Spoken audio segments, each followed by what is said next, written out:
This week we were overwhelmed by grief and shock in the aftermath of the stabbings in Beer Sheva, claiming the lives of 4 innocent people. We were appalled by the actions of a terrorist, stabbing person after person without an ounce of mercy. This event took me back thousands of years, to the exact same place, Beer Sheva. Shir lama'alot isayinai le'arim me'ayin yavo ezri. A song of ascents, I shall raise my eyes to the mountains. From where will my help come?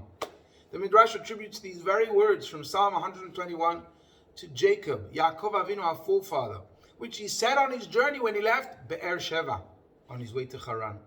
It was at that moment that Yaakov felt that he was on the verge of despair.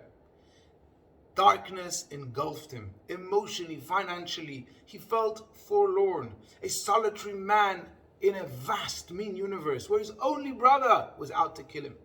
But then he caught himself and he said, Ezri me'im Adonai oseh shamayim va'aretz. My help is from Hashem, the maker of heaven and earth. In other words, Jacob said to himself, what? I will give up hope for my creator? I will never give up hope because my help comes from Hashem, who made heaven and earth. It was at that time when Yaakov had the vision of a ladder stretching from Beer Sheva to heaven. Somehow, he took all the fear, the pain, loneliness, and isolation and turned it into a vision of a ladder connecting heaven and earth. That's when he found Hashem in that moment of danger. Because Yaakov Avinu understood that there's 2 ways to respond to suffering. One, as a punishment, or worse, as abandonment. But there's another way, as a moment of the deepest closeness to Hashem. The same Yaakov Avinu, our ancestor, he was the man who endowed us, his descendants, with an inner strength that is almost beyond belief. Because to be a Jew is to feel pain and yet to carry on. To be surrounded by hate and yet to have the courage to stand up to it. To fight our enemies with every fiber of our being, but never to become defined by hate or despair. The sad reality is that our brothers and sisters in Israel are targeted daily, and they don't even get the sympathy and understanding that the people in the Ukraine and Russia war zone receive.